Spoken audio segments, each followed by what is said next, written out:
Welcome everyone to the Let's Talk Tech event organized by the Google Developer Student Club at the University of London. This series, we're going to be interviewing professionals with experience working in the tech industry. I'm Nyemko. You guys can call me Cindy. I'll be one of the interviewers. I'm also the public relations manager of this club. And yeah, feel free to leave your questions in the Q&A chat box and we will read them later. Without further ado, Nicola, would you like to introduce yourself? Okay, yeah. So my name is Nicola, and I'm another member of GDSC at University of London. I'm also a student at University of London. I'm in my final semester, hopefully, and I would like to introduce our speaker for today, Aleksandar. But I think that he will do that part much better than me. So, Aleksandar, can you introduce yourself and tell us what you do as someone with a career in the tech industry? Yeah. Hi everyone. Um, my name is Alexander, and I've been in tech industry since the 90s, so for a long time. And in fact, I've been maybe not professionally, but as a hobbyist, I've been really programming since 1986. So also for a long time for some computers, maybe some of you heard of, but probably never tried, like Atari, Commodore, and some special local computers that were developed at that time in ex-Yugoslavia, Lola 8 and even more Galaxia and some of the fringe computers that you could assemble by yourself by subscribing to a magazine and getting the parts and assembling your computer piece by piece, right? So from that time, and I first really started my professional career in military. I was working in a telecommunication signals research lab as a programmer, and yeah, the job was mostly building analysis, telecommunication signal analysis systems, and automation of different devices like radio receivers, jammers, and so on. And I was while working in the military, I was also pursuing my information systems degree at University of Belgrade. And once I was done with it, we had some kind of situation in at that time in Serbia, Yugoslavia, with NATO bombing. And after NATO bombing, 1999, I decided to leave the military and join the private sector, right?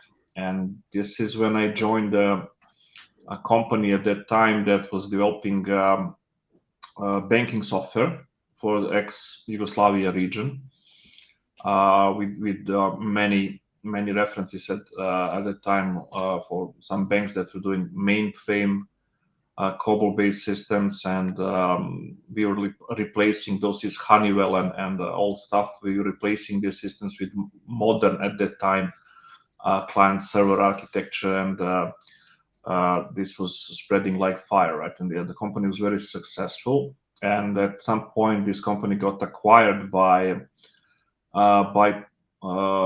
Polish-owned company called ASECO, and this is where I'm today. Right now, I'm in a role of Chief Technology Officer of ASECO Southeastern Europe. It's a company that has a bit over 5,000 employees, mostly in Southeastern Europe, but also Western Europe, Portugal, Spain, and some parts in Latin Europe, Central and Southern Latin America, Southern America, and we have something like a bit over 2,000 software developers. And my role is, among other things, directing research and development in the company and making the most effective use of technologies for software development. So that's briefly about me. It's very interesting. Thank you for sharing. So, what made you want to go into that like specific path for your career into like specifically tech? Was there anyone or anything that inspired you or pushed you in that Yeah, direction? yeah.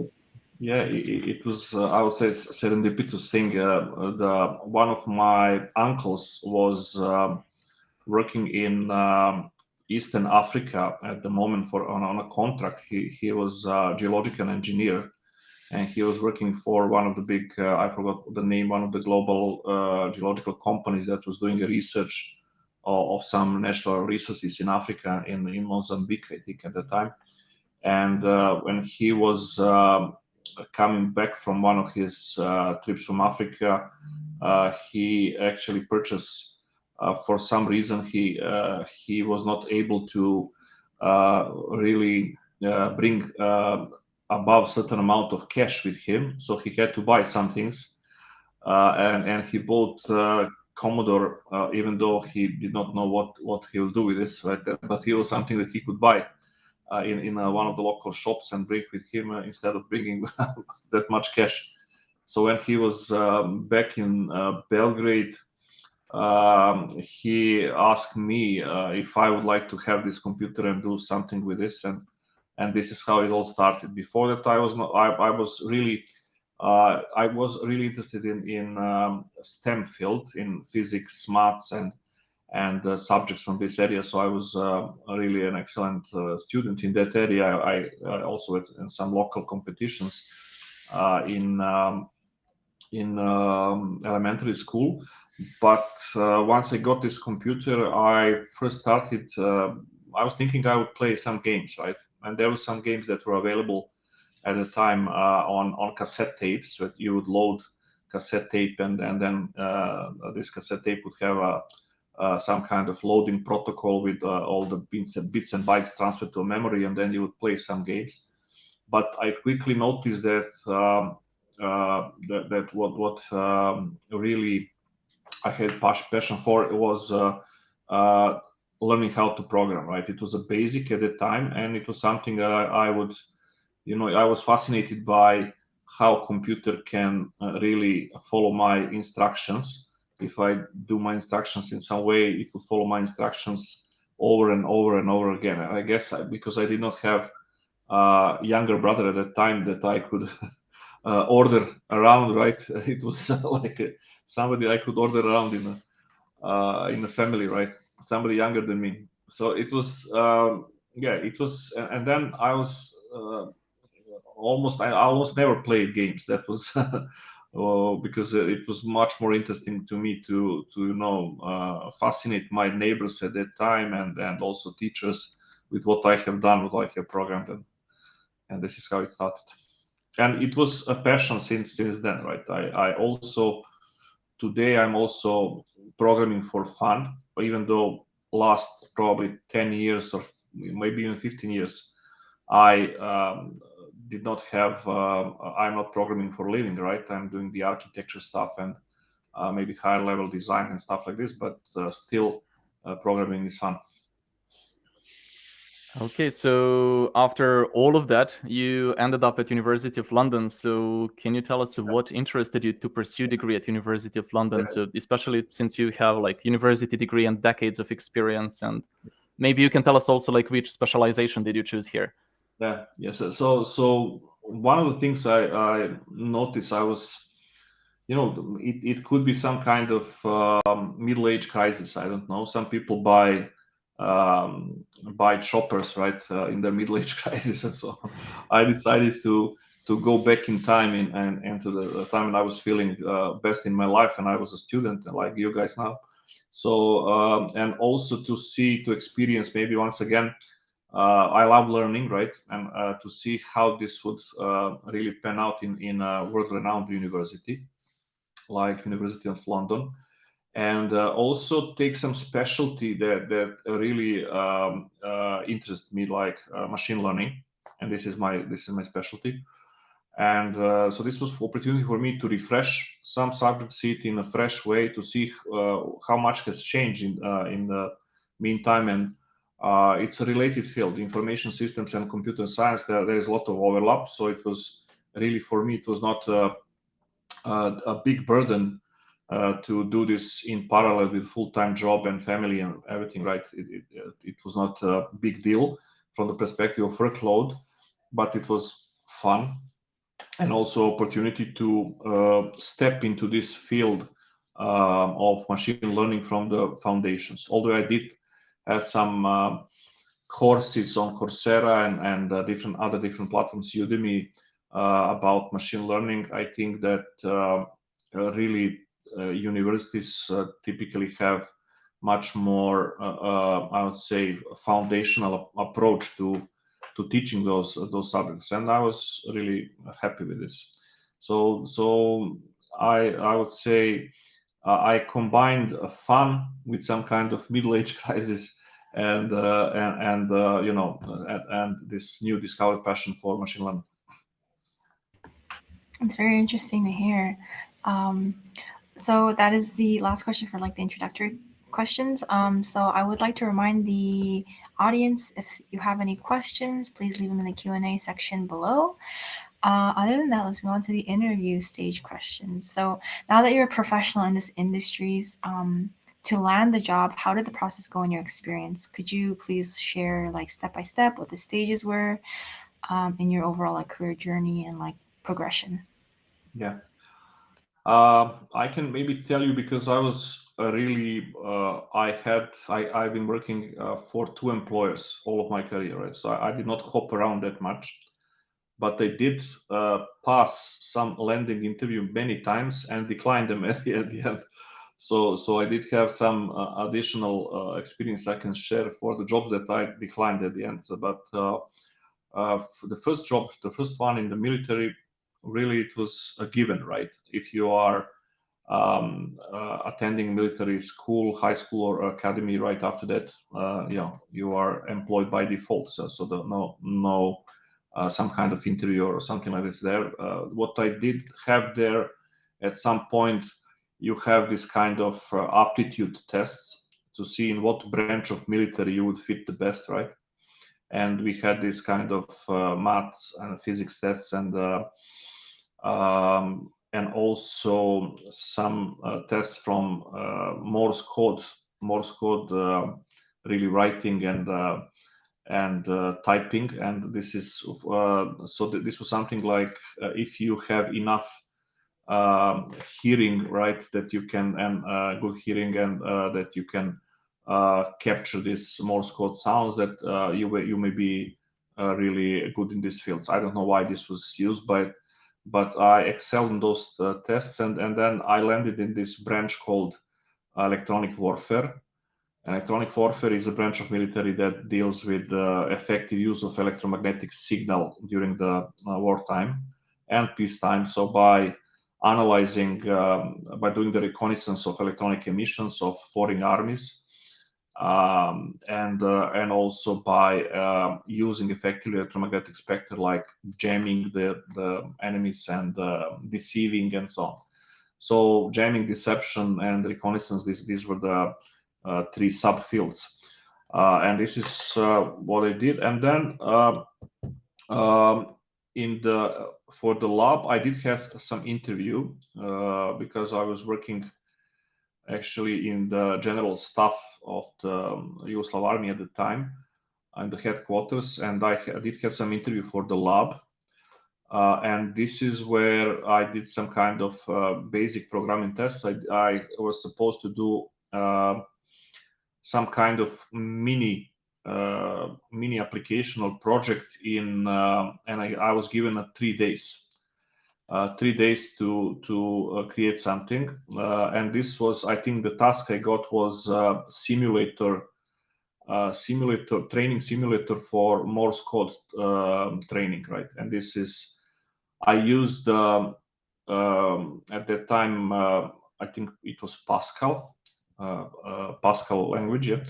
And I remember that I had to read a file to have a program that would read the file with a certain text, and then after setting a speed for the Morse code transmission and everything, right, and you would start producing sounds with just a chip speaker that was able to just produce beeps, right? Longer beeps, shorter beeps, and so on. So this is what I did. And then there were different kinds of texts, like numbers only, alphanumeric text, and normal open readable text, and so on. That were like different kinds of exercises with different kinds of difficulty that somebody would use to progress in training Morse code hearing. And so this was and I did this. I managed to do it, I think, maybe even a day earlier, and I reported, I showed, I demoed this software, and I was in. Right? This was it for the lab. So I'm not sure whether there was this was really one-time thing for me, because I think at that time I was the first programmer in the lab. Most of the other, even though I was doing my undergraduate degree at the time, right? So, and most other members of the lab were PhD researchers or postdocs and so on that were doing their MATLAB and stuff like this, right? So analysis of the signal, and most like signal processing, for example, intelligent signal processing subject that we had in University of London degree, so something like this, but of course more advanced, on a more advanced level. And yeah, it was fun then, being surrounded by these very smart guys, and helping automate all the equipment in the lab and everything. So for then I had an interview for, and this was fun. I did not mention I had some side gigs, so it was not only two employees. Now that I go back, we had some side gigs. Like at one point in time, my buddy and I were doing the software for radio stations, and there was at that time, maybe the 90s was a time of MP3 piracy, right? So you had a lot of pirate audio on the internet, right? And there were many really local businesses that were living off of it, right? And especially at that time in Serbia, that was under sanctions. There was no probably legal way to get to some music, so people were pirating CDs like crazy, and some of them decided to create a library for a radio station based on this disc, but then they were not aware at the time that this could be done in a more efficient way with MP3 compression and so on. So what we developed was an automated way to grab the music from the CDs in some several PCs that had, let's say, eight CD readers in them. So in total it was 64. So you would load many CDs into this PCs, and we would then orchestrate all this grabbing and compression, and also taking the information at the time that was low speed modem, like 52 kilobits or 56 kilobits per second for internet, and we would get the information about the title, the author, and everything, metadata about the song, and create a library. So that was the first part of it. And the second one was we would then create automatic playlist system, where if you would like to have some kind of music radio on this radio station, you can create a playlist, and then there will be automatic fade out and fade in to next song, right? And some commercials will be inserted automatically, and so on. So you could have a radio station that's basically music-based radio station with commercials going almost automatically until somebody decides to intervene as a host, right? And this is something that then it was not really a job interview, but it was like mostly like us trying to sell this software to different stations, right? And there were different, funny characters that at that time were owning the radio stations in Belgrade, in Serbia. So it's a bit different. It's more like commercial experience, like trying to sell something that you created on the market.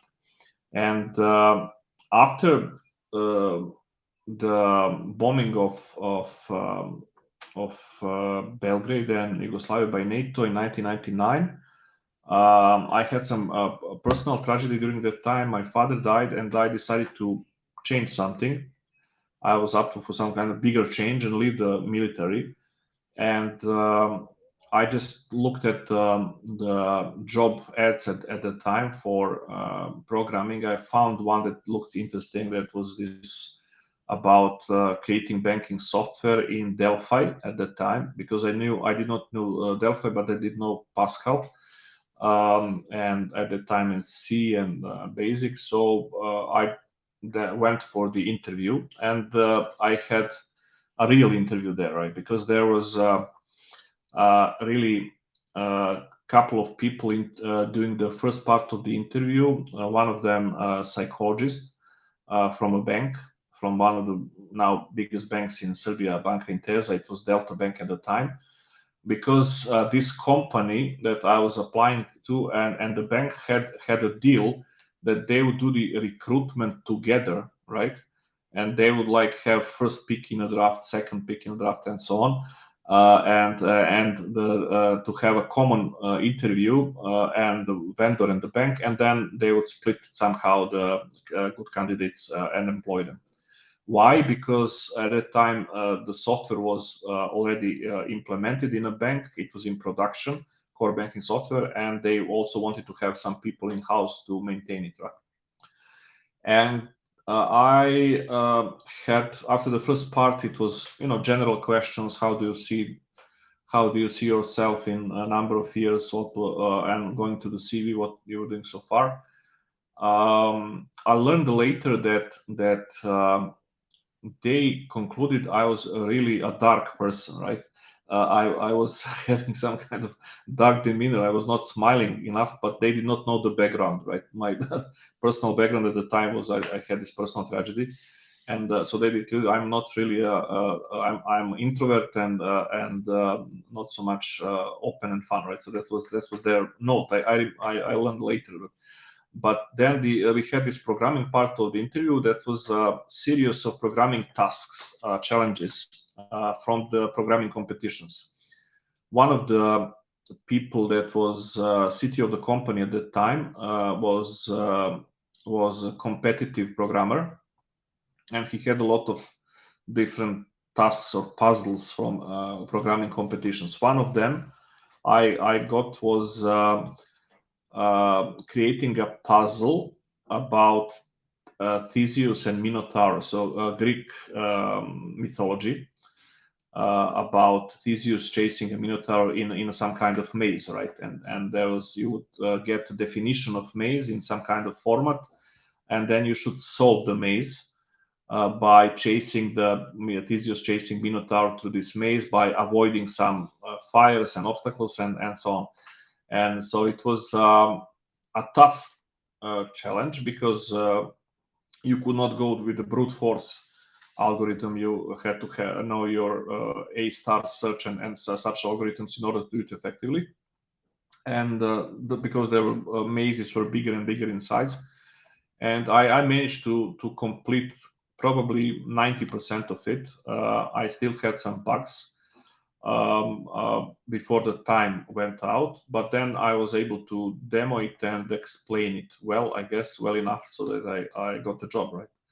And so that was it. That was this second I was kind of into. It was like a programming contest. Then I would say the next one was a Dutch company that tried to recruit me, where they did in C++. They were developing some industrial control systems that were similar in a sense with the device automation I did in a lab back in the military. But I did not know C++ at the time. I knew C. So before going to the interview, I had a week of learning C++ intensively, right? So that I can just say that I can have at least some basic knowledge of C++ if there is some programming task. So I did many small challenges and exercises in C++ so that I have it in fingers, right?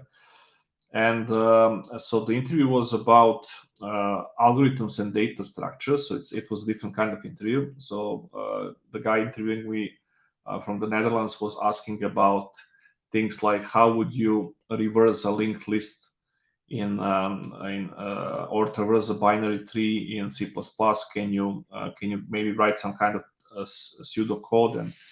And I did this, and then it was something about double pointers and how those can be used. And so it was like sub questions. It was a programming interview with some kind of pseudo coding. You would not supposed to produce a demo, working demo, but it was like a pseudo code that you can defend and orally explain and debug and explain what you're doing and why you're making some choices. And I did pass that as well. And then I decided to leave this company where I was working that was making banking software, and I was supposed to start on Monday in this new company, but on Saturday, the owner of this company I was leaving decided to call me for lunch in a restaurant and try to persuade me to stay. And he managed to do this, right? So he gave me a promotion and pay upgrade and stuff like this. This typically happens when somebody tries to leave, if they are, of course, worthy of making them stay. And so I did not leave, right? So I stayed there, and I was happy with the promotion. I did get a team in Macedonia and Serbia at the time, and a new project and budget to develop something new, right? That was interesting to me.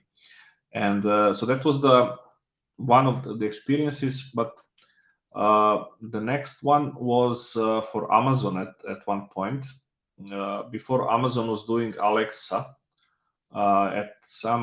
they approached me at one time for a position of an architect in Seattle. It was I was supposed to relocate to Seattle, and there was in interview about services and architecture and system design. So this was mostly system design interview for almost 1 hour and a half. When they were just starting, there was no Alexa at the time, but they were hiring a team. They had internal development at the time for Alexa as voice-based services, but they wanted to have an ecosystem of plugins for Alexa. Right, this is what they wanted to develop, and they were hiring some people for the team that would do this. I also went there. I was not sure what I should prepare. I knew that it was an architecture position, not programming, so I was not expected to do the programming on the spot. But I was not. This was my first time interviewing for some kind of architecture position, assistant design. So right now, you guys have all that's needed there as YouTube videos and sites for like preparation for system design interviews, right? Different patterns of distributed systems and things like caching, load balancing, and how this stuff is done. Because in Amazon, everything is about scale, right? And so I did not have this, but I did have a lot of books that I went through preparing for the interview, and I went there, and the question I got was designing a video encoding system at scale. So it was about how would you design a system that is supposed to accept millions of video files, like somebody uploading videos for YouTube, and then YouTube would encode it like a copy of YouTube, right? Where you would encode videos in different formats in parallel, and then you would add some metadata. How would you make this system scale? And from the ingress perspective, how would you accept that much content in parallel? How would you prevent something like distributed denial of service attacks and then how this would scale elastically, horizontally scale both up and down, so that you can scale down, not consume resources when there is no workload, let's say overnight or something like this. So this was a challenge, and it was about drawing boxes, right, explaining and giving some kind of spontaneous calculations of how much bandwidth, how much CPU power, and memory, and so on, would be needed for how many boxes, how many virtual machines, and stuff like this, in order to do this. It was mostly high level. Then a bit about what kind of algorithms would you use for compression, and why this, why that, why MP3 or MP4, or why H.264, what's the difference, and stuff like this. And I did pass this, and I got an offer, but at that time, going into an interview, I thought that my wife and daughter were ready to move to States, but it turned out that they, I think at that time, my mother-in-law died in between the interview and the offer time, and then my wife was really struck by this tragedy, and she was not ready to move anywhere, to relocate to States, really. And this is, I had to say thank you, but not thank you to Amazon. And that was that interview, right? And yeah, that was my last big interview. I had also interview, but it was spontaneous, for some kind of leading position at Microsoft Development Center in Belgrade. It was a couple of years ago, where this CTO of Microsoft for the Eastern Europe approached me at that time, and he was looking for somebody that would head a division of Microsoft that would deal with AR and VR in Belgrade. And we had, because we knew each other from some conferences and some that we had given lectures together. It was more like spontaneous talk about what we would. It was not about checking my credentials at that time. It was mostly about what would be the work, what would be entail, and of course commercial details and what can happen, right? And I at that time I did not. I was not sure about moving because I had a good position here, and some projects that I could not leave at the time, so we did not find really. I did not land this job. I was not sure I wanted, and then he left Microsoft recently, so that opportunity closed. So that was about that, and I've been working in recent years as a senior in different consultancy gigs, right? As a consultant, architectural consultant for companies that are like companies trying to imitate Amazon and creating. You may know Ananas in Serbia, Nikola. But there were companies that are like copycats of Amazon in regional, not global, but regional. They are trying to have the same kind of logistics centers, robotized logistics centers, and so on, and big e-commerce sites. So I was there consulting about architecture and many different banks also. But this was like, it was not there were not interviews there. It was mostly having a chat right before accepting the job. Okay, so thank you. That was really an exhaustive answer, and it's really an interesting career path and really quite a journey. So, but is there anything that you would like to point out as maybe like what was the most difficult and maybe the most enjoyable part of this journey and all those interviews? And if there was some difficult part, how did you overcome that? Yeah, for me the most challenging one was this Theseus and Minotaur. In a sense, this was the one that was challenging. I was not programming competitively, so I was not used to the format of these puzzles and limited time and so on. So I was not expecting this. When I came to the interview, they said you have 2 hours and this is this challenge. You should read it and you should solve it, right? I was not used to the format. After you do this couple of times, this form of competitive programming exercise that's time limited and so on, you get used to it, and then you don't have that much stress, and everything was better. For me, I had probably more than 500 interviews that I conducted with different people that I hired. So this is also fun for me. So being in the other role, right? And the most effective technique I've seen for programming interview was really whiteboard interview. Whether it's a programming or system design, it's about having someone show their thinking as they are doing something. Let's say you start from a simple task like can you write a function that would detect if a string is a palindrome, right? If it's written in the same way from both sides, left to right and right to left. It's a symmetric string, right?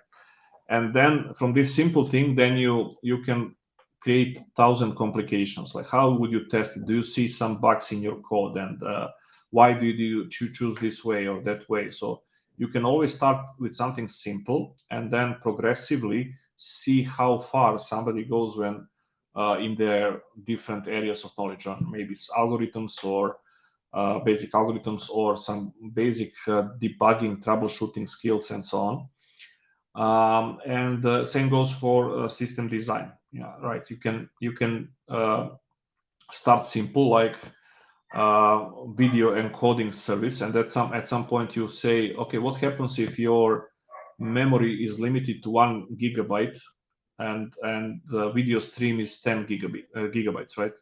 How would you process this? Because you cannot fit all in memory. Right? If somebody creates a naive implementation that keeps everything in memory, right now, this is not possible. So how would you do this if the stream is much larger than memory? Or the next complication could be, what will you do if a stream is unlimited, like live recording that lasts for, I don't know, 5 years? So how would you approach this part? And then you see how people adapt and adjust their thinking and on the fly, and ideally explain what they are thinking while they are doing this. And this is for me the most effective way to really spot the people that are good at adjusting, and the people that are good at solving problems, but also people that know when they don't know, right? And they don't have a problem of saying so, because you have people that sometimes want to mask some parts of their incompetencies or weak sides, and then they go into complications. If you go deeper and deeper, then it just gets complicated, right? And this is not a good thing to have in a team or as an employee characteristics, right? So so these interviews, Nicola, to answer your question, were really fun. Yeah, the most challenging, I would say, typical competitive programming as an interview element, and then the most, I think, effective would be the whiteboard interview. All right, thank you for sharing.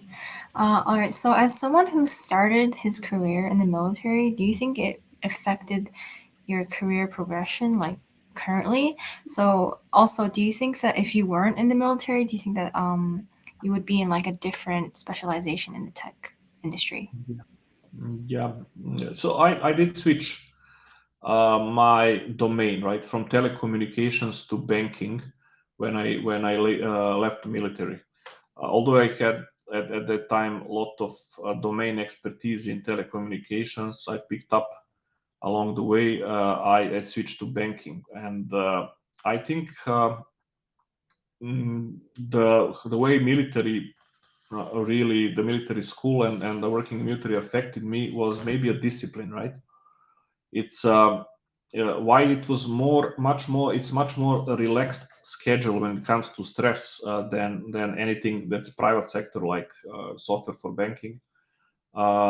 It does have some kind of structure of deadlines, and structure of the organization in the military is very strict, right? So that really maybe teaches you some discipline, right? And this discipline is good to have when you have high pressure situations in projects and so on, because you can always fall back to some routines, right? Routines like starting on time, trying to meet the deadlines, making up for the lost time, and also planning and having some buffer time for some kind of contingencies. So these are, I would say, some things that helped me later in the career regarding military. And also, if you were involved in armed conflict as a young person, then and you see, the stress, I would say, and how this affects you, and when it comes to mental strength, right? Then some other things like project issues and problems seems in some commercial projects seem very naive and small, right? So it gives you some kind of mental resilience and strength to deal with the challenges. That's also I would say how it helped. But whether it affected my later part of the career in a sense of domain of expertise, I would not say so. No. It really, the banking as a domain is like telecommunications, is a big one, and I would say it's a pretty different than military. So it did not help me much. So I would say, as maybe a piece of advice, you should not expect to maybe remain in one domain during whole career, right? So you should embrace the opportunity to have multiple domains or verticals where you have industrial experience, whether it's, I don't know, financial, industry, telecommunications, or something in public sector, or so it's always transportation, whatever it is. It's good to have at least two, so that you can compare, so you can know the differences and similarities, and you can maybe transplant some of the and transfer some of the knowledge from one domain to another, right? And this is always good to have.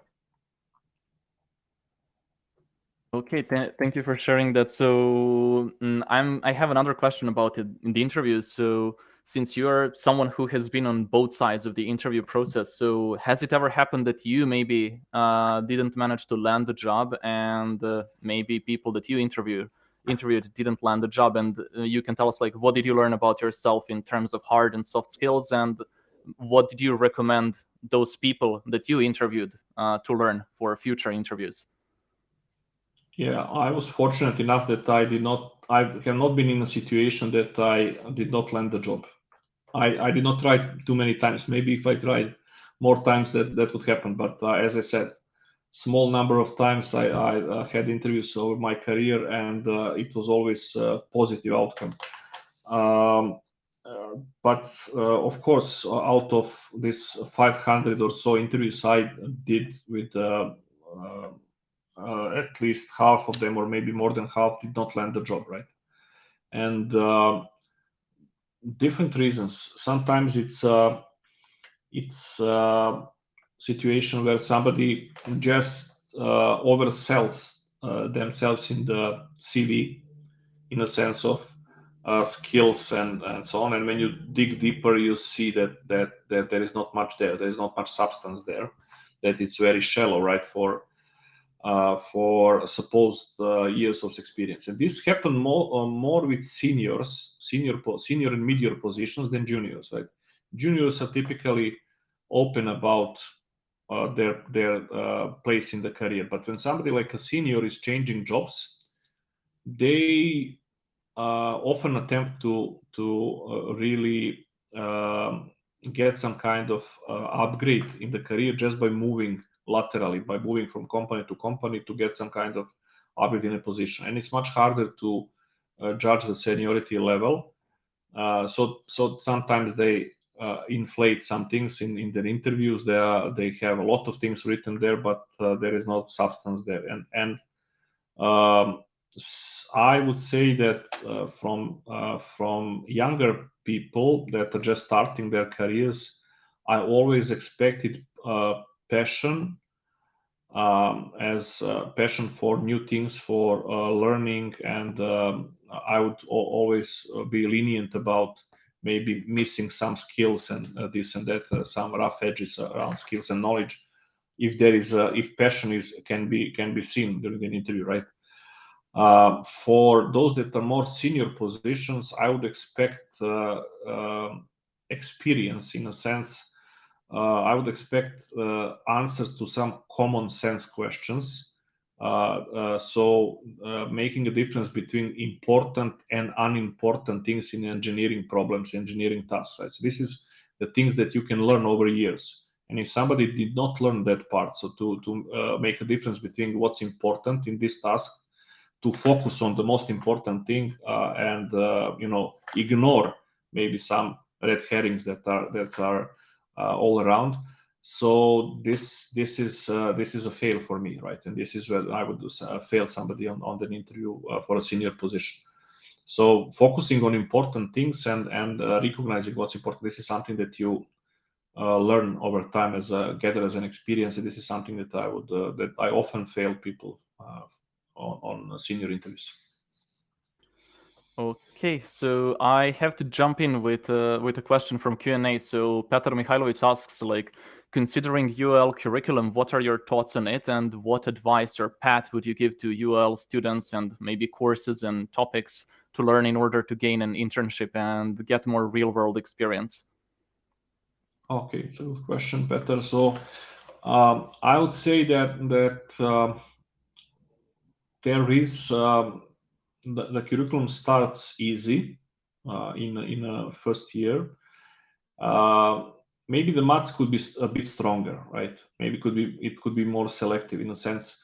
There are some areas of math that are not really that you don't go deep in this curriculum, and you should probably try and on the side try and fill for these gaps of all things like going further with calculus. So, for example, in this telecommunications job that I did signal analysis, calculus and Fourier analysis were bread and butter, right? The level of calculus that is taught in this curriculum is not sufficient for I would say for this job, but it's so there is the gap, a bit of the gap there. This is when it comes to fundamentals.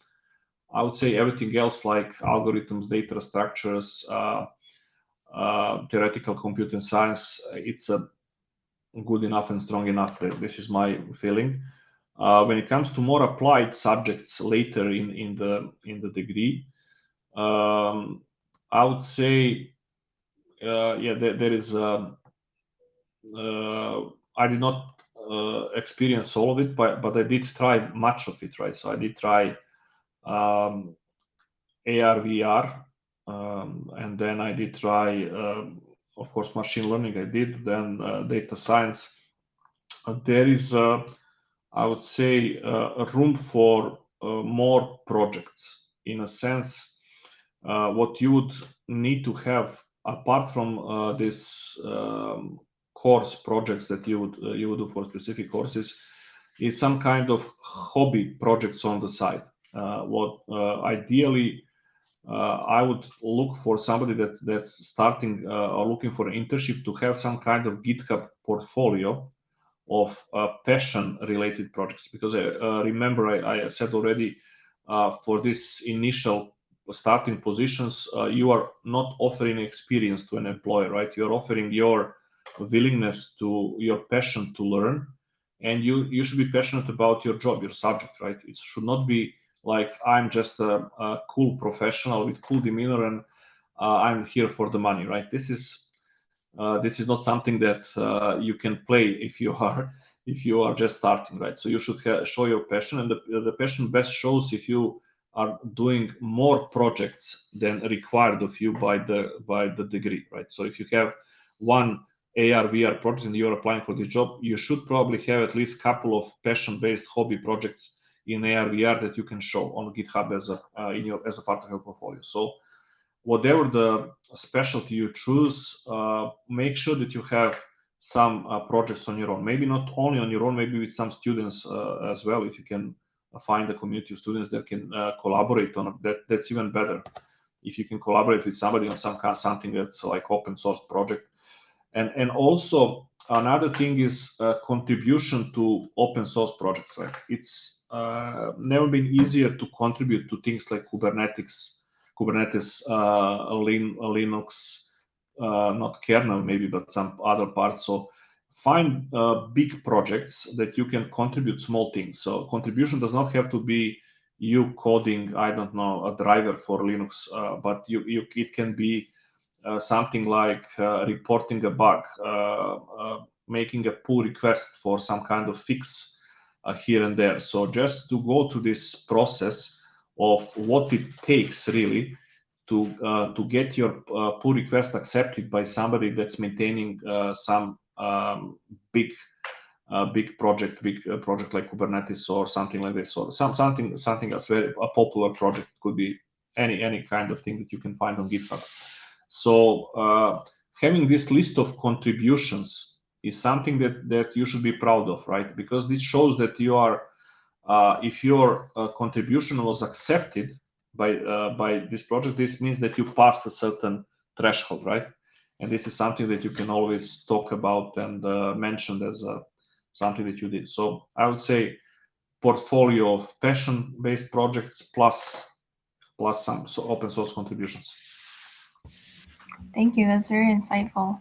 All right. I'd like to remind the audience that if you have any questions, please feel free to leave them in the Q&A section on the side. But moving on, that was the questions for like the interview. Now that you've actually like landed the job, how was it for you to integrate yourself in terms of like technical skills you had at that time to the actual job?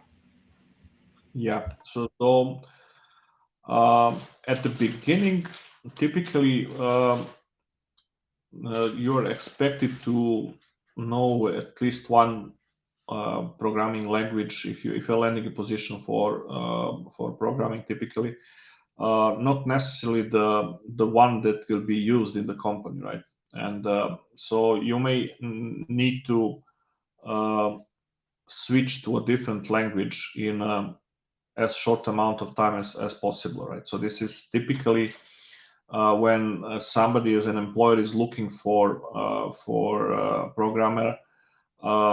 Let's say that they pick something like Borland Delphi.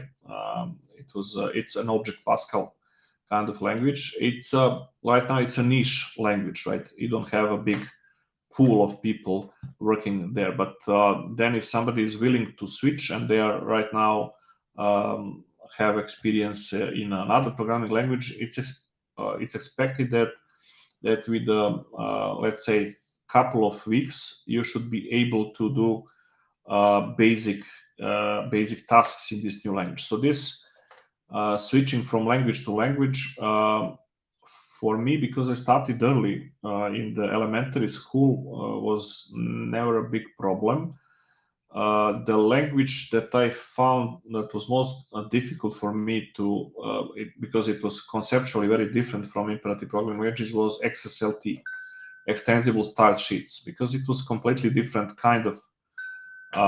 It was pattern matching and functional based language for transformation of XML, and this was a different one, conceptually different one. So, and then I noticed that when I learned this XSLT and these concepts, so language that has different paradigm than all of the languages that I learned up until that point, that I started really applying or seeing these patterns, pattern matching, and some functional patterns everywhere, right?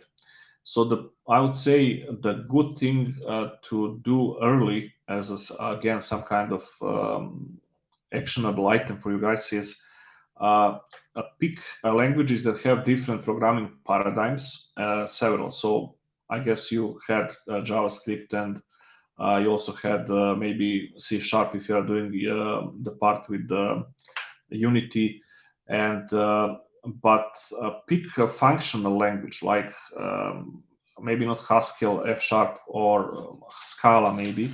So pick a functional language or Scala as a multi-paradigm, but that you can just feel uneasy into from the perspective of imperative languages, and then maybe another one that's more domain specific, like I would say XSLT, but there are many different domain specific languages, so that you can really see the programming and programming problems from multiple perspectives, right? And this will help you even if you stay in one language for a long time.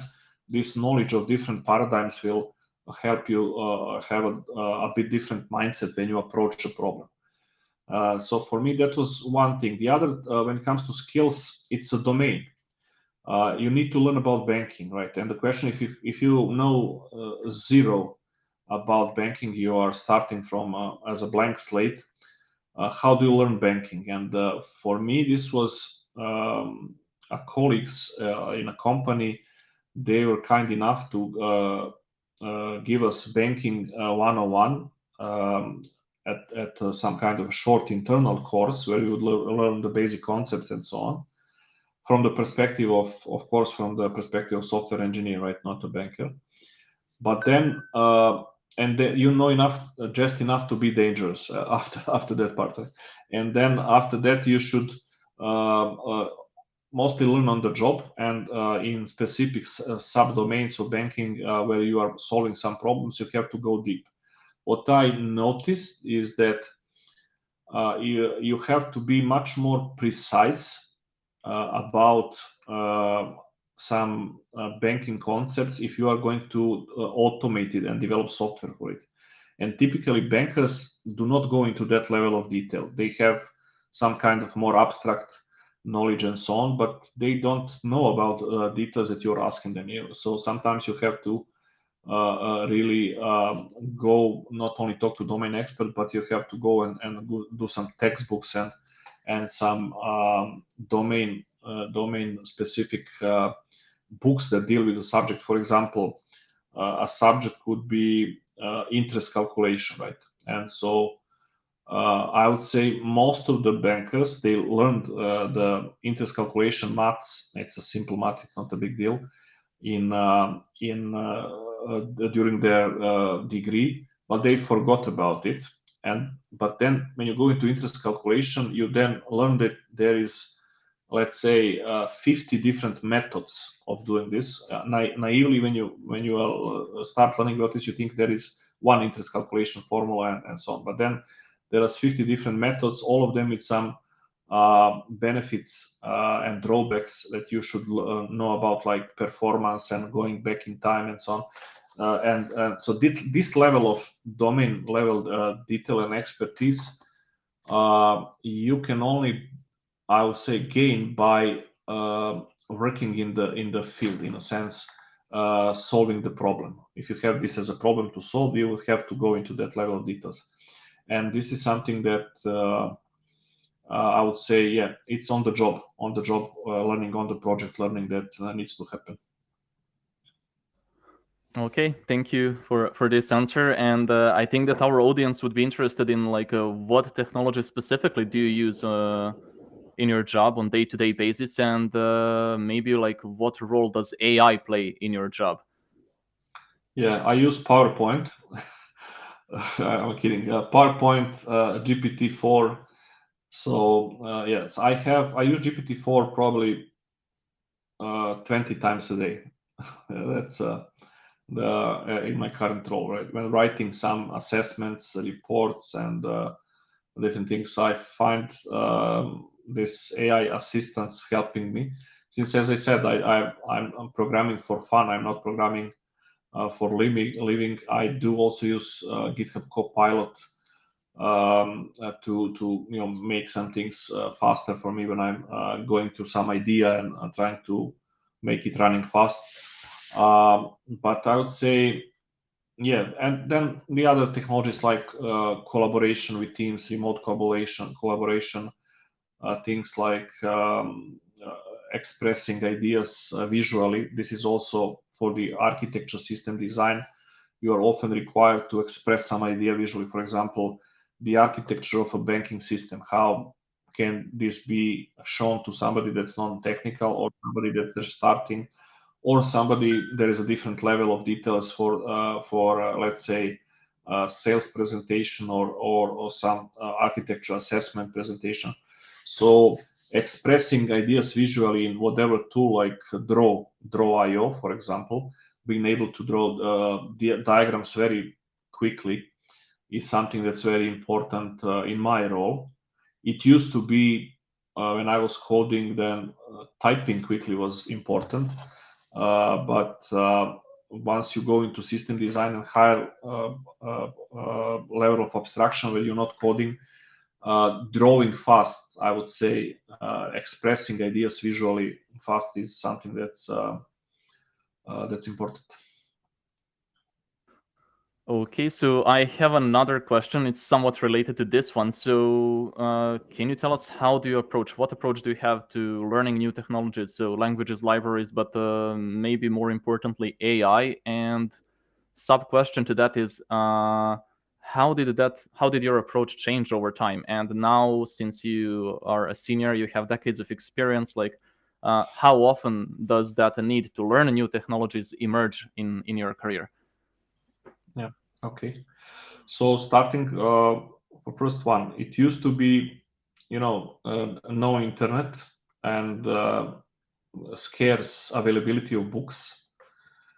There were books in Serbian when I started, manuals of these early computers that would explain registers and language manuals that were copied 100 times. You get a bleak copy of something that you should learn from. So it was hard to get the material, but once you get the material, like it was really books or copies of books or magazines also, and then it was about reading it 5 times, in a sense, trying to extract as much knowledge as possible from this scarce material that you get, right?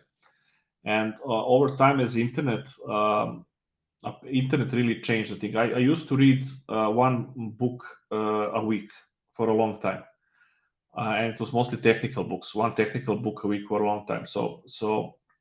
And I was ordering books like crazy and buying. When I was, for example, whenever I was going to States for some conference or something, I would bring at least 2 suitcases full of books that I could not buy.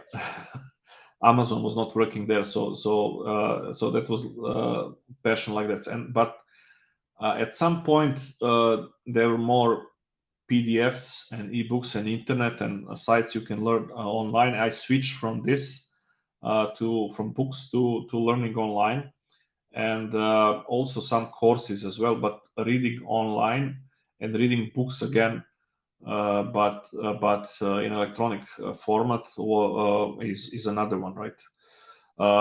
Today, I would say I combine things like YouTube videos for some kind of initial exploration of areas, or things like Udemy courses and so for initial exploration, and then getting again to books for deeper insights into a certain field, right? For AI, it's about reading papers. So you have to read papers really. If you want to stay current, I mentioned the recent paper that was very fun to read from Google called it was tree of thought reasoning. There was this chain of thought reasoning for large language models that was proposed earlier. That was about not only having a single question response from large language models, but you ask a question and then a language model does this kind of internal back and forth between chain of thought reasoning by asking the questions and responding, asking questions and responding before you get the final answer. And Google in this paper expanded this into in parallel, having more like a tree structure of those questions and exploration of different thoughts before you can have a scoring of a best thought and going to the best branch, like some kind of distributed search algorithm for a best idea and best answer and this was improving, I think, the usability of results by 40% compared to typical ChatGPT. So this is something. And so this paper, cutting edge papers, are really fun to read in AI, right? For me at this point in time, apart from the papers, books, and this, yes, sometimes I go to some kind of conferences that are very specific, like conference for a specific banking area, like I don't know, core banking modernization conference or stuff like this that combines specific domain knowledge with specific technical challenges and so on. And I used to go before COVID to a lot of conferences that were just networking and meeting people in US and Europe, Asia, just being there mostly for networking and having fun. But after COVID, somehow COVID changed these things and made it more online. Now we are traveling less. All right, thank you for sharing. So more related to like your area of work, is there a like project management methodology that you prefer to use, or like what's the most used one that you use in your like area of work? Yes. So in banking software development, you can think of it there are two challenges that are somehow oppose each other. One is there is a challenge to remain stable, for software to remain stable, because it's an operating system for a bank. Core banking is an operating system for a bank, and some banks did not manage to change their system from the 70s. So they still run COBOL on mainframe in Japan, especially in US, and they still run COBOL. This tells you how much they favor stability there, how low their risk tolerance is for changing anything in those systems that could destabilize them, right? So there is this stability premium, and then there is another one that's that they want to move fast. They don't want to be left behind by some kind of fintechs and startup companies and greenfield banks that are really that don't have any legacy. They want to move fast as possible, innovate, and so on. So the big banks that have this stability issue, they also want to innovate, right? And it's like having, the aircraft carrier that's so massive and long that wants to turn around very agile, right? It's not going to happen if you have that much inertia, right? So there are these two things, and because of this, there is so-called two-speed methodology. When you ask about project methodology, one speed is lower speed and methodology that's focused on making the least number of disruptions possible to existing systems. So it's all about triple checks and change committees and so on. It's a waterfall-based approach to software development and maintenance, and that has a lot of steering committees and committees that examine every change. Every change is checked triple times before something is released and so on. But it's slow, right? As a result of this, it's stable but slow. You get to release software once a year, right? Once a year you can deliver any kind of innovation or something, apart from bug patches and fixes.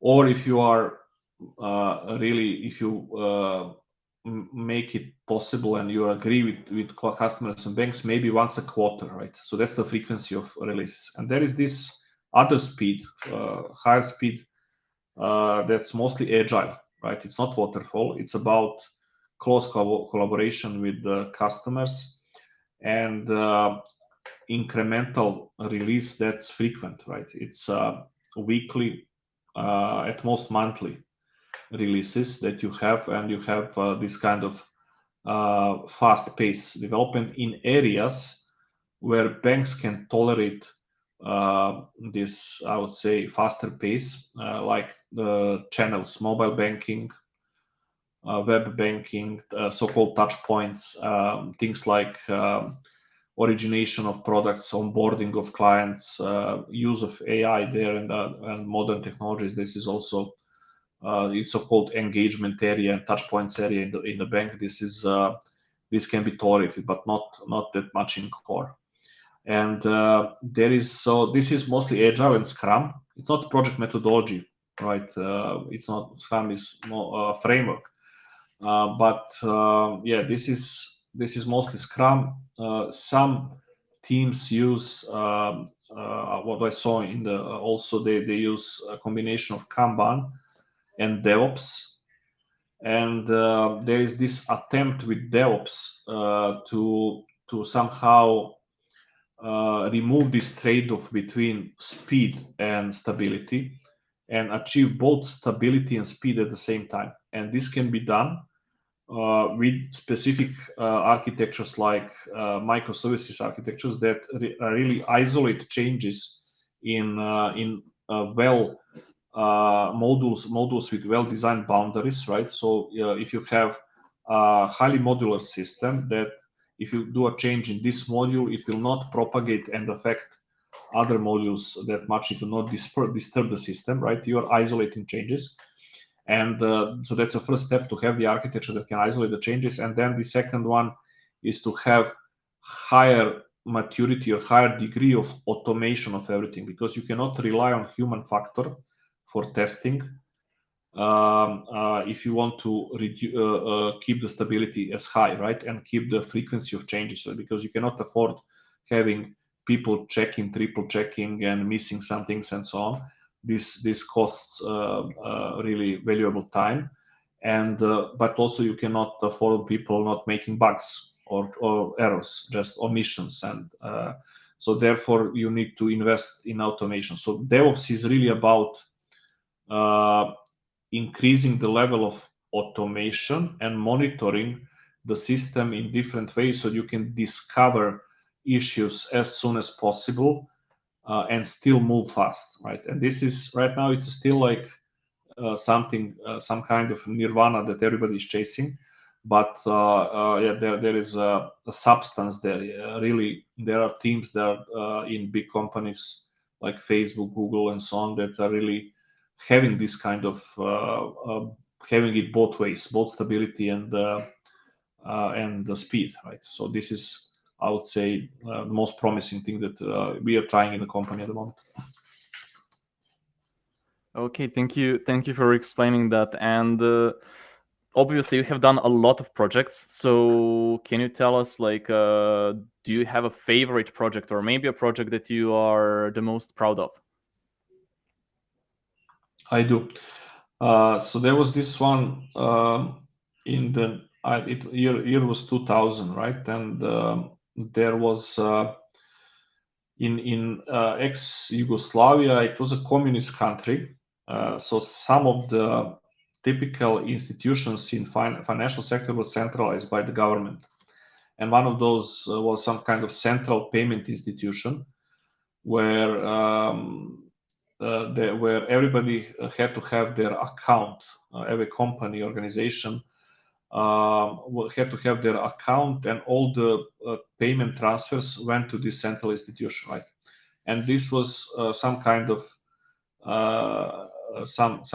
leftover from the communist time. So when the system changed, this central institution kept working for some time until there was a time to remove this and move this all to banks, right? And this then opened having these payment accounts in banks, like it should be, like it was in I would say typically all around the world. Now was really some kind of Kickstarter for different innovations, right? And what we did at that time, I remember I attended some kind of course in University of Belgrade about so-called ASP, application service provisioning. There was this professor from technological faculty, metallurgy faculty, Victor Pocajt, that and one from my former faculty of organizational sciences, that they together had this kind of advanced course about how to create a company that does not deliver software like bits in CD or something to somebody to install, but rents a software. How to create this business model where you are renting a software. Today it's called software as a service. It's a well-known term, but 22 years ago it was called ASP, Application Service Provisioning, and I was really when I was there listening their examples from all over the world of how this is done, I immediately got an idea how we can, in our company, how we can organize such thing and provide this kind of service to banks instead of giving them software for electronic banking, so that we can create a so-called 24/7 service center that would rent this software to them, right? So that all the ideally all the banks and or as much as possible banks would use this software that's hosted, managed completely by us, right? Like software as a service today, and they would just rent it monthly, right? And this was a new business model, and it had to be a central architecture. It had to have encryption and security, so that this central service center cannot access the data of payments between customers and banks. So there were a lot of challenges: load balancing, queuing, security, for the time hosting and everything, having connections with the banks, network connections that are not over internet but private connections, and so on. Creating a software that works for the multiple banks at the same time, like multi-tenant software. So like starting a small cloud, right, at the time. So this is, and I proposed when I was back from this course at that time, one of the managers asked me, or I think it was general manager of the company, asked me, okay, so what did you learn for us on this course? We sent you there. I guess it was not all fun, right? I guess you did learn something. And I said, yes, I did. I did. I have some idea I want to propose. And so I proposed this, establishing this service center and developing this kind of software and system, a new business model. And they went for it, right? They decided to invest in this. And I was then assigned a team of people that would build all of this infrastructure, and this is data center infrastructure, like building cloud from zero, right? And it included things like how would you reading standards, or how would you protect the data center from fire, where should be fire extinguishers, fire sensors, and and everything like that, from that disaster recovery and business continuity and stuff like this, reading relevant standards. At that time that was scarce. And we started this, we developed this, and we started this in Serbia, and it was a great success. We had a competitor that was smarter than us, I have to say, from Slovenia, because they did something similar, because their central payment institution was dismantled 2 years before ours, right? So they had 2 years of learning of how to do such a business. So they had a better way of approaching clients and structuring the incentives and pricing and so on, but not really the software that much. So we managed to have, even with this competition from Slovenia, we managed to get almost all of the banks to subscribe to this service. We built the system, and it's running still. And since that, it was spread in 5 different countries, the same business model as well. So we spread it to Macedonia, to Montenegro, Bosnia, Croatia. So this was after we did this for the first time, then spreading this, the same idea, same business model in the next country, and having a different regional data center with the same business model was more and more like some kind of recipe that we would have, and do it much more efficient a second time. And this quickly became the highest, the part of the business life, the highest profitability.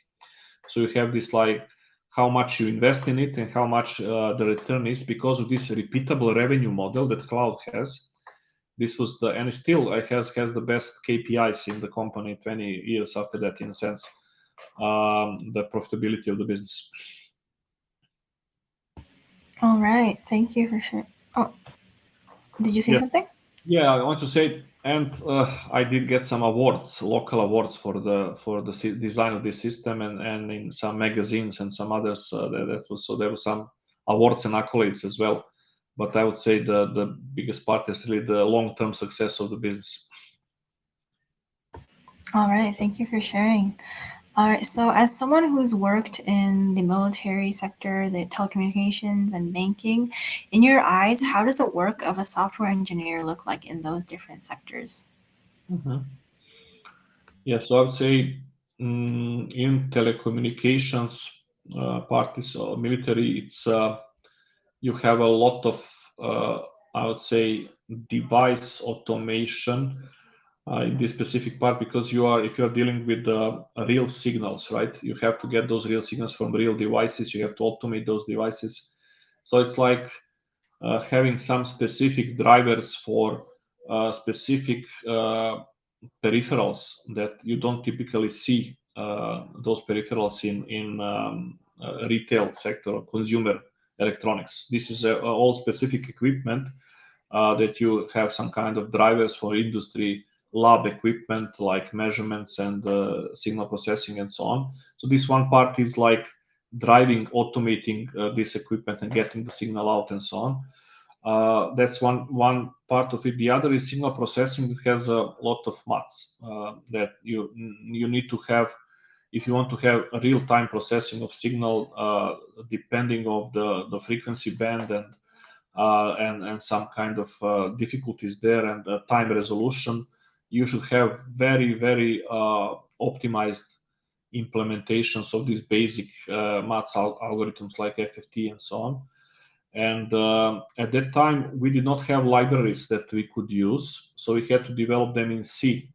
Today, I would not imagine coding this again. It was probably getting the library from Intel, because Intel has these libraries today. Getting library from the processor vendor that takes the advantage of the cache levels and register order and so on in the processor on the low level. But we had to do this by hand, this kind of low-level optimizations that sometimes took assembler as well, disassembly and looking at how we can make it faster, because it was hardware that's much slower than what we have today.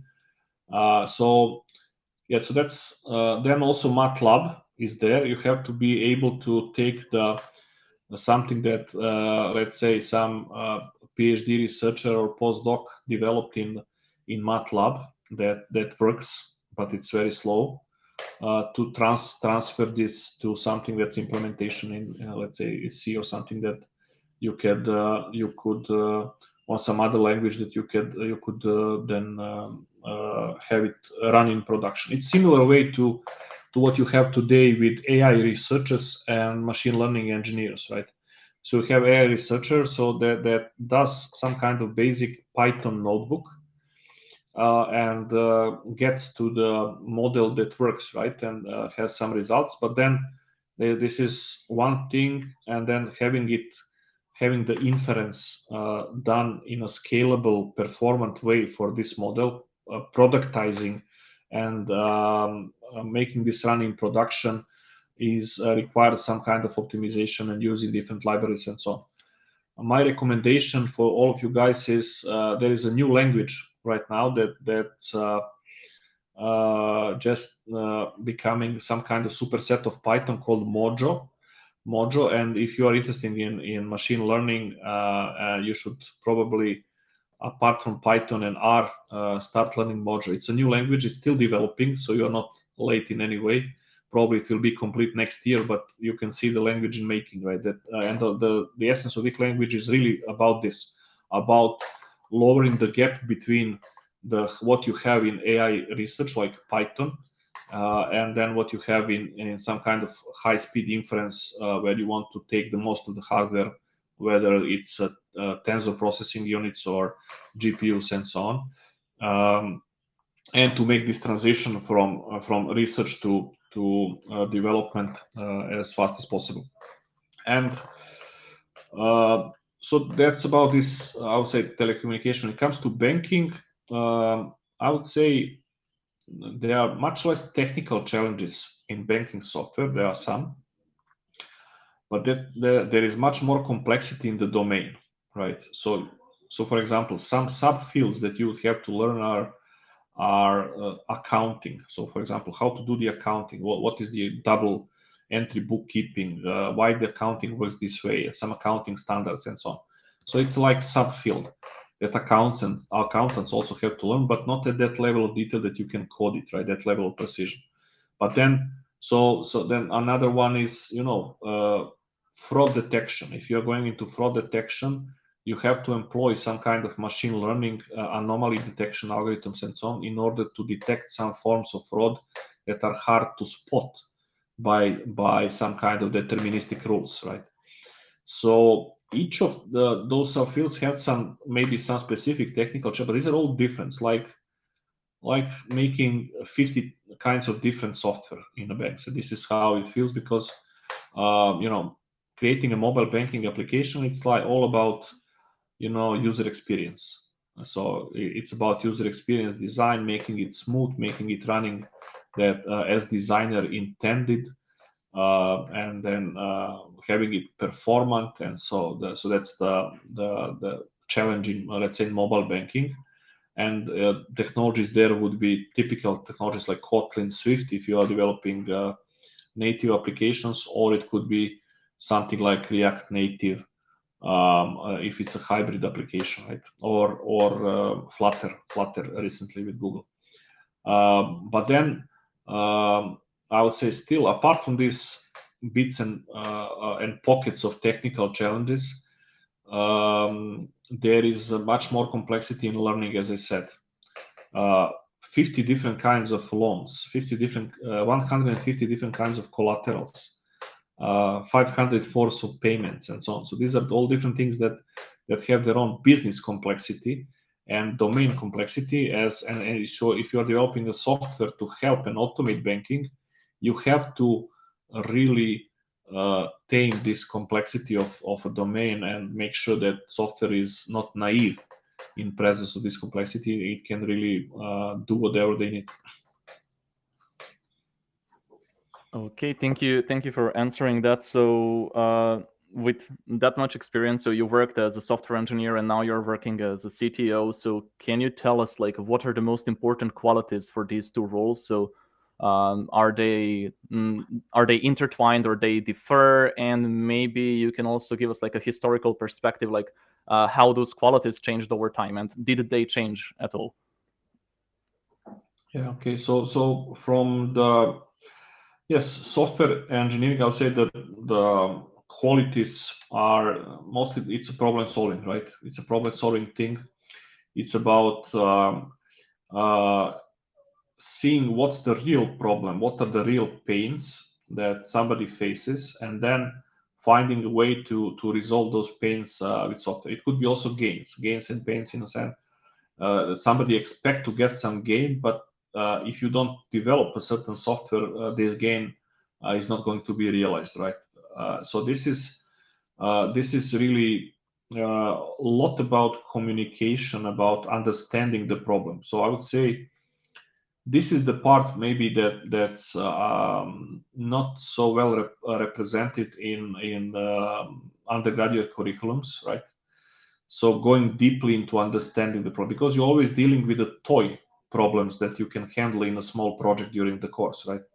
Therefore, it's always simplified world. But in the real world, problems are much more nuanced, much more delicate, and you have to really dig deeply into looking different facets of the problem. And so this is the part that's not so technical. It's mostly about communication skills, listening well, having good questions, then making sure that you can extract this knowledge that people have about the problem, domain experts have about the problem, in some kind of way that's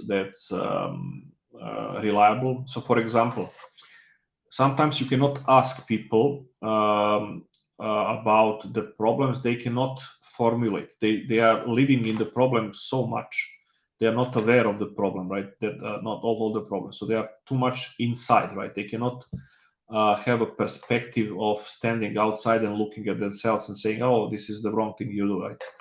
It's like why Novak Djokovic has to have a coach that looks at his play from the outside, because he cannot always introspect and see what he's doing wrong. Somebody looking from the outside can do it better.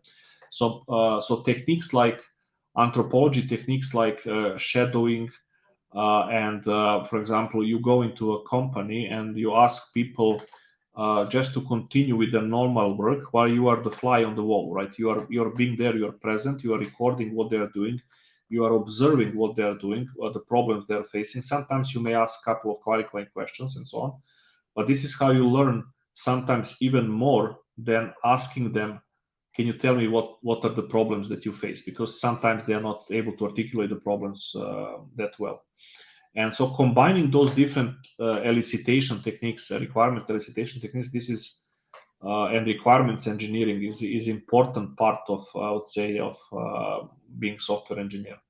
And so knowing the problem before you start coming up with solutions. And then another big part there is about now you need to you are aware of the problem enough so that you can start proposing solutions.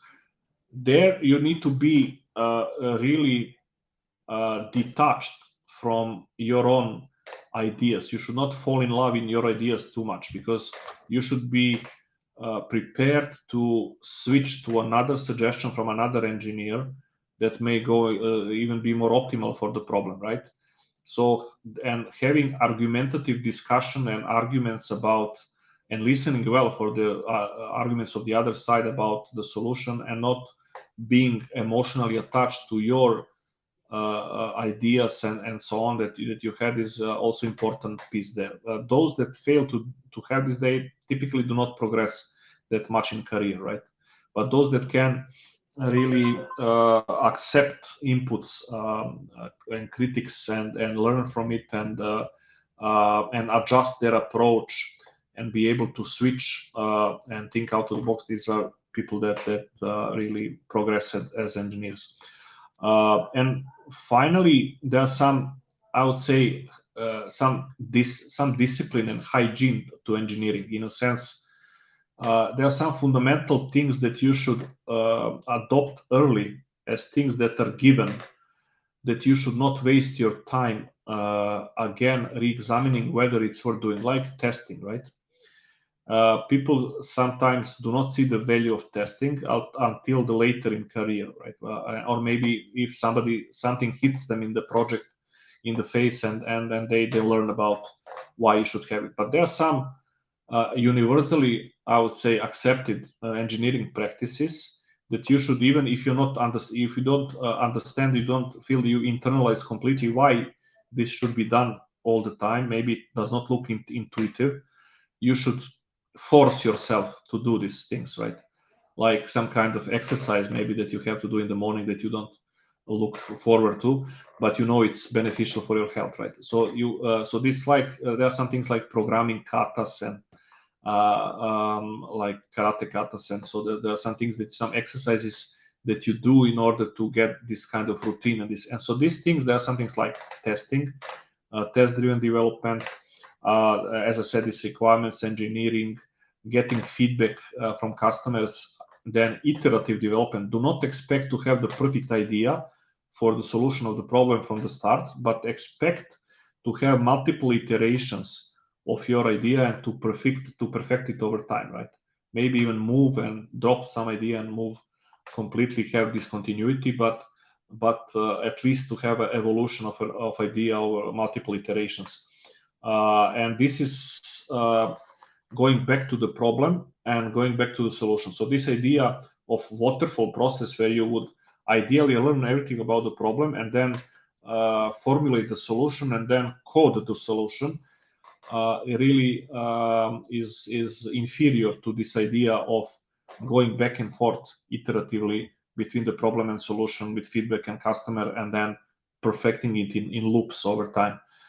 So this is, I would say, about engineering, right? So engineering, software engineer from programmer, the difference is, I would say, focus on the problem, requirements, having these disciplines, and also having this not really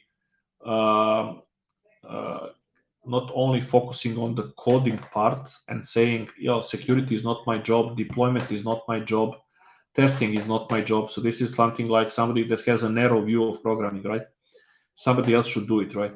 But these other disciplines around, like build engineer, release engineer, requirements engineer, business analyst, and so on, working effectively with them and also understanding that enough about those things that you can do it yourself is, I would say, well-rounded engineer. Right? So, and there is always this generalist and specialist engineer. You can go and be very deeply specialized in certain field, like embedded hardware engineering, right? And then, as a part of some bigger system, you know that you are just doing this small part. Let's say you are working for Tesla, developing a new model of Tesla, and you're working on some, maybe there are some jobs that you can really specialize deeply in this part, but I would say for most of the jobs, having a more generalist, well-rounded knowledge is a good thing. There is this IEEE engineering, software engineering body of knowledge. It's called SWEBOK, or Software Engineering Body of Knowledge, that you should definitely go if you don't if you're not familiar with this so far. You should go there and explore different areas of knowledge and subfields of software engineering that exist, and see where you are, what concepts does not seem familiar, or maybe you're not sure why would somebody do this or something, and then you should dig deeply and just to be well-rounded, right? Take this SWEBOK because we now have it for our field, and explore it and see where what areas you should maybe learn about. For CTO, it's typically one person in a single company, right? It's not like you have maybe 2,000 software engineers in our company, but one CTO. Right? It's a single role. It's executive role in a sense that it's about strategic things, right? It's not about tactics or operational day-to-day responsibilities. It's about setting the vision and strategy and following up on this. For me, this is about following technologies closely. So this is a fun, almost a hobby for me, right? I would do this even if I was not CTO, but now I have to do it more systematically, and I have to have some outcomes that are business-related outcomes that are related to this. So, for example, let's say that new technology pops up, like large language models, right? That become reach a certain level of usability last year, right? So it's up to me. Of course, anybody can start with the company this discussion. How do we use this? But it's up to me to facilitate really the adoption of this technology in the optimum way for our company. It could be, for example, how do we use large language models in our different products? We have portfolio of 160 software products, and each of them can be improved by some AI as embedded in the product, right? Then another thing could be, can we create some products in our portfolio that we don't have right now that are mostly about this new capability, new technology, right? That's another way. Or the third could be, how do we do our day-to-day jobs more effectively thanks to this technology? It could be things like, for the next year, we are counting like 50% of programmer productivity improvement thanks to GPT-4 and Copilot. So this not a small thing. Having a 50% increase in productivity, you can think of it like getting more for the same money, much more for the same money that we are paying employees, right? And so then spotting what are those places, how can this be used, how can this new technology be distributed to the organization in absorbed in organization in optimal way, maybe starting with pilot teams, pilot projects and initiatives, showing some initial success, demonstrating their success across the company, then having this adoption spread, having some kind of incentives for the teams to adopt this technology. So these are the things that CTO's role is about, right? And also coordinating research and development projects and so on. So I would say the difference between those two and focus here is a big picture. You have to have a really broad outlook on the technologies, ability to explore and know enough about technologies in depth in order to evaluate them in a responsible way. So, for example, blockchain or this AI thing, or it could be something like low code development and stuff like this. So these like technological trends, cloud computing, and so on. You need to have enough knowledge. You have to go deeply enough as a CTO or with the help of teams in your office to really explore those things. And this is, for me, this is the fun part. The difference is, I would say, from the software engineering role is like it's a scope. Scope is the whole company. For engineer, scope is typically the team, a certain project, a certain component, a module that engineer is responsible for. As you grow as an engineer, you typically get more and more scope under your responsibility, right? Ownership of more things.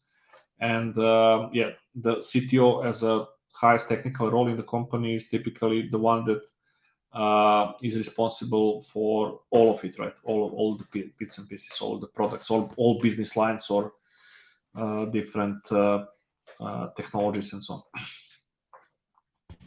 All right, thank you. Okay, I'd like to remind the audience that if you have any questions, please feel free to leave them in the Q&A section on the side. But without further ado, let's move on to the work ethic section.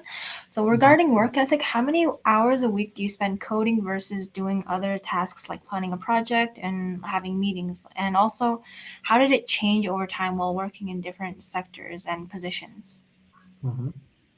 Okay, so yeah, initially I would say that when I was starting as a developer, it was probably something like 70% of time was dedicated to coding and 30% to other activities, meetings, plannings, and it then stayed as long as I was individual contributor, individual engineer. This roughly was between 70, sometimes 80%, and so on.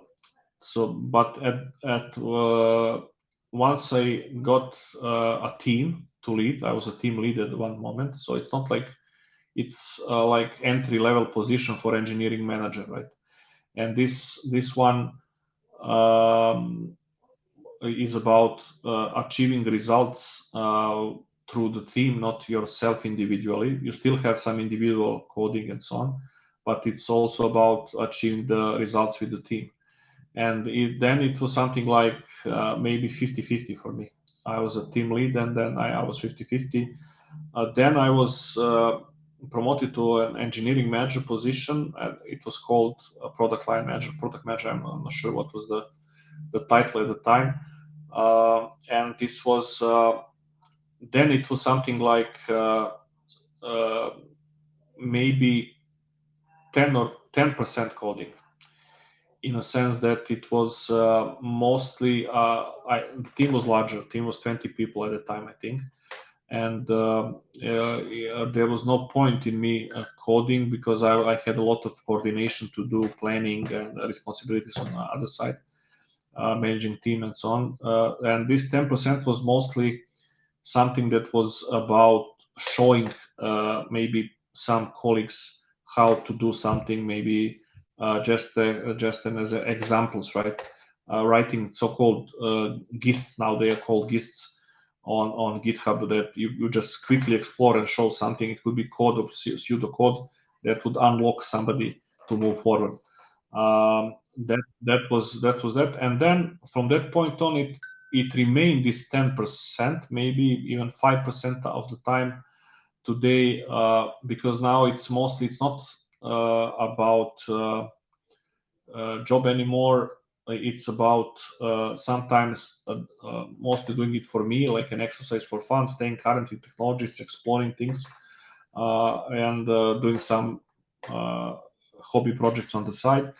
But it's about staying current. Not everybody does this. You have sometimes engineering managers that have background in software engineering that at some point they stop coding altogether and focus exclusively on this. I don't think this is a good idea because you're really growing the distance between what is your daily job, what is their daily job, right? Maybe there is a new tool and you are not aware of this tool and how this tool affects them. And then when somebody comes asking, can we buy this tool and use this tool for us, it will be a big benefit. You may not have the enough empathy for the for the software engineers anymore, I would say. So this is something that at least if you progress to engineering managers positions, you should at least keep doing it on the side. Maybe even if it's not a job, even if it's not a job requirement, you should do it just for staying still grounded to what's going on in software engineering. And also one of the when I mentioned this UoL experience for me was also getting regrounded again about some things that maybe I was not paying attention to that much.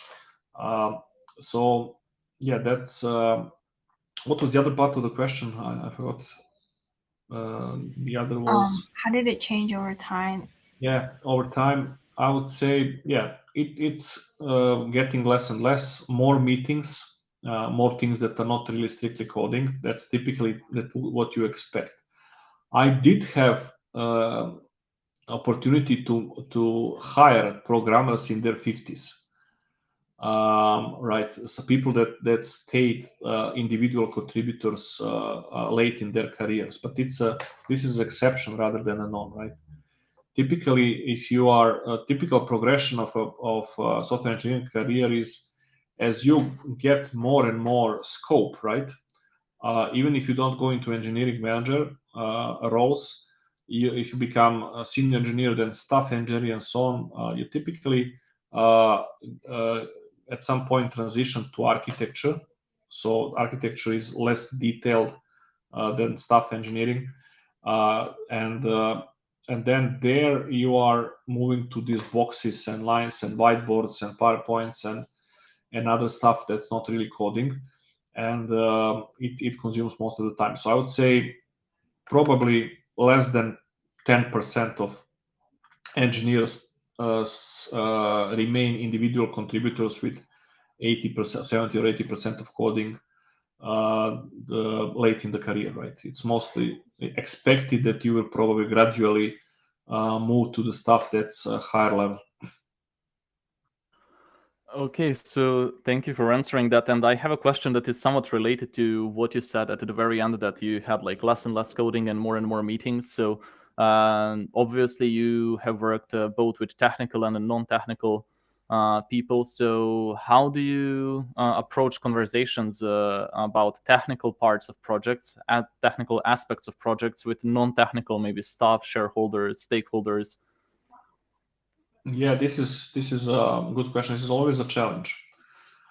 This is a challenge because you may assume that what you are really what you are presenting or what you are describing makes complete sense because you are assuming a lot of things. Typically, you assume many things that you learned over time and you are not aware of them, and then you get the blank stare from the other side.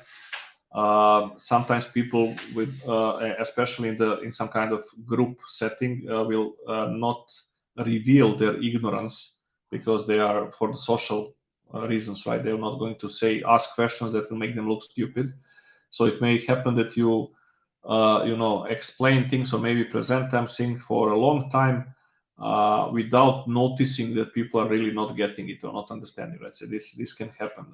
You may use too many abbreviations and then the domain lingo technical language that they don't understand. That's one thing. And also, yeah, it's about assumptions. You should not assume. Now, the best way I notice here is to ask about ask about audience, what about their experiences briefly and background, and then you can try to the best to have the empathy and put yourself in their shoes, right? Like if somebody that was a medical doctor was explaining something about complex operation or some physiology process in the body, right? That you don't know about physiology or anatomy, right? And just hearing these Latin expressions and stuff like this would just go over your head. So, like a doctor needs to simplify things to explain to a patient, right? Instead of medical jargon. In the same way, you should be able to communicate to try to remove the technical jargon from your explanation that you are speaking for with different audience, right? And then there is this thing about you may have the intuitive sense that something is very good and that with benefits, but you don't have the right arguments or arguments that are articulated in a way that this audience will understand, right? It's so, for example, you may say, oh, this compiler is much better than this previous compiler, and you feel it intuitively because of different reasons. But then if you would ask somebody that has a economy background, please lend us 2,000 euros per developer to license this compiler, then you get in a different discussion, right? Because they don't know how much different, why, and so on. You have to somehow translate it to money. So this idea of translating everything into costs and money and potential revenues is something that you should. It's an ideal skill to have if you have the skill to communicate whatever technology benefits are to make them economic benefits. That's ideal. All right, thank you for sharing. So more on work-life balance questions. As you're a human, I'm assuming that you get stressed from work. So when you do, how do you handle that when you're working on a project at work? Yeah. So yeah, that is the concept of work-life balance. I would wish I learned it earlier in career, right? The concept I probably learned it at some point when I was already working 12-hour shifts. One time I did have 48-hour non-stop work on a certain project. This was an offer for a big client that we were preparing, and I remember I was taking Red Bulls and coffee like crazy and working 48 hours on a document in order to deliver some kind of deadline that we could not move. And we won this job, but I don't think that I could repeat such things now. The point there being is there you should think of whatever the project is. Like mostly it's marathons. Most of the projects we work in software are marathons, not sprints, right? Sometimes it's a quick exploration sprint and so on, but it's marathons, meaning that you should be able to breathe while you are running. And in a sense, if you try to translate this analogy or for in the work, so leave enough time for learning and also for these life activities that you have. So this means maybe sometimes capping the work hours, that maximum work hours that you would work on the project, but also making sure that your employer recognizes the need for continuous learning, and that as a part of your working hours you get some time to learn, right? Not because if you have this passion to learning and ambition to move forward, and you have 8-hour work day, then you may need something like 2 hours on top of it or 3 hours on top of it to keep yourself current or something if you're ambitious even more.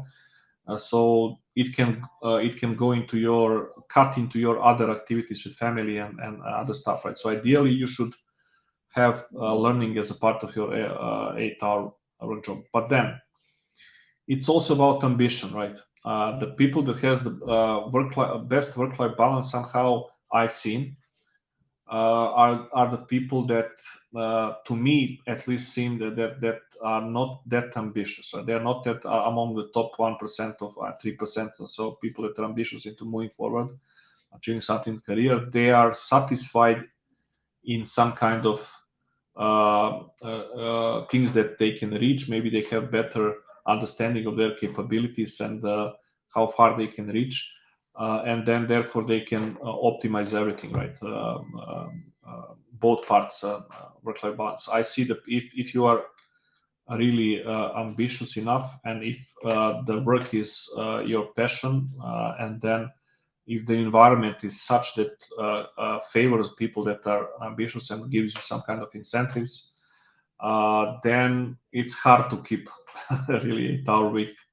It's really hard. Yeah. Okay, and another question from work ethics. We are curious, like, how do you feel about work ethic in your field of work, and maybe you can compare how work ethics differ in the military and civil sector, because that is probably the case that they differ. I have to defer this question maybe for some other time. My next meeting already started, and I hate being late. So Okay. up because it's a big customer, and I have up to 5 minutes. I can maybe excuse myself. So okay, then maybe one last question for the end, if you have, guys, and then maybe. Okay, so just quick question from Q&A from Petar. He's curious if they have, like, if viewers have any further questions, can they contact you on Slack? Sure. I was not active on Slack for some time, but I'm going to turn it on, and sure, you can get in touch with me. Okay, and final quick question. So since we need to cut it, is there anything that we haven't asked you that you want to be asked? So yeah, you can ask yourself. Yeah, let's think. Yeah, so maybe the impact of AI on your generation, how I see it. This is just my prediction. You can take it with a grain of salt, but I expect that the coding itself as a craft will not be the one that will be that much needed in a couple of years from now, in a sense. But where you should probably focus more is this working effectively with your AI coworker, and also learning how to communicate well with the artificial intelligence, large language models, and sense prompt design, prompt engineering, making effective prompts, and so on, so that you can be more productive. And at the moment, AI is at the level of, let's say, junior engineer. You have to give all the details as an input, so for it to have an effective solution for the problem.